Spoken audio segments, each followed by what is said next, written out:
Ustaz, afwan di luar tema, Ustaz pernah menerangkan salah satu kajian mengenai qada dan takdir. Yang ingin ditanyakan, jodoh itu termasuk qada ataukah takdir? Oke? Saya tidak menerangkan masalah qada, saya menerangkan masalah qadar dan takdir. Ya, karena qada, ada qadar, ada takdir, itu berbeda. Ya, ada qada, ada qadar, ada takdir.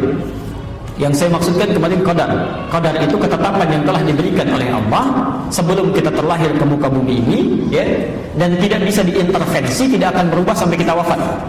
Jadi ibu sampai nangis darah pun bikin status jutaan kali untuk merubah itu tidak akan pernah berubah. Ya, di antaranya ada dua, satu rizki, kedua ajal. Sedangkan takdir adalah ketetapan Allah yang dikukuhkan atas ikhtiar makhluk. Ini ada usaha kita dulu, ya. Usaha baru Allah tetapkan, ya. Di antaranya ada dua juga. Satu, perbuatan kita apakah baik atau buruk itu kembali pada ikhtiar kita.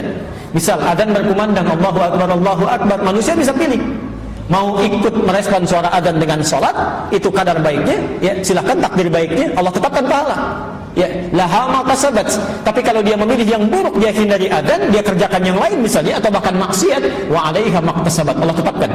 Ya, supaya manusia memilih yang baik, Allah turunkan hidayah, diberikan hidayah. Quran surah 29 ayat 69. Jodoh masuk yang mana? Jodoh masuk kepada takdir, ya, bukan qadar. Dia harus usaha dulu, usaha cari. Makanya kata Nabi, tunkahul mar'atu li arba'in. Ya, perempuan dinikahi lewat 4 hal. Kenapa bahasanya dinikahi? Karena perempuan cenderung menunggu laki-laki yang aktif, ya. Tapi bukan berarti perempuannya diam, tidak, menunggu dalam kebaikan. Jadi kalau ibu ingin mendapatkan misal anaknya calon yang saleh, anak perempuannya, maka perempuannya pun beramal yang saleh, ya. Rajin tahajud, salatnya yang bagus, baca Quran, dia mulai menghafal, maka Allah pun akan kirimkan orang yang baik. Itu usahanya, ya. Tapi karena laki cenderung mencari, maka sifatnya lebih aktif laki-laki, ya. Tunkahul mar'atu li arba'in, perempuan dinikahi karena 4 hal. Ya. Pertama, limaliha, karena harta bendanya. Ya. Kemudian karena kecantikannya. Kemudian linasabiha, karena latar belakangnya. Kemudian yang terakhir, lidiniha, karena faktor kesolehan agamanya. Ya. Fadfar bidzatid dini taribat yadak. Pilih yang keempat, itu yang paling bagus. Maaf, suka ada keliru menerjemahkan. Limaliha itu sering diartikan dengan yang banyak hartanya. Saya kurang sepakat, ya. Walaupun ada kecenderungan orang memilih itu yang banyak harta, ya. Sebetulnya yang dimaksudkan adalah yang bisa mengelola harta suaminya, bisa mengatur, ya.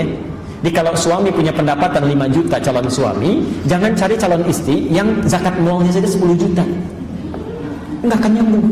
Dicari pasangan yang sesuai, ya, punya kemampuan 5 juta, cari yang bisa mengatur harta suami dengan 5 jutanya. Itu maksudnya, ya. Jamaluha bukan jamilah. Kalau jamilah itu cantik, paras. Tapi kalau jamal itu keindahan, ya. Kadang-kadang mohon maaf, ada kecantikannya nilainya misalnya 100, ya. Tapi cerewetnya juga 1000, ya. Itu bisa jadi nggak nyambung, ya. Yang dimaksud jamal itu kecantikannya bisa kepada paras, bisa kecantikannya di dalam. Orang katakan inner beauty misalnya, ya. Jadi itu yang membuat ketenangan dalam rumah tangga.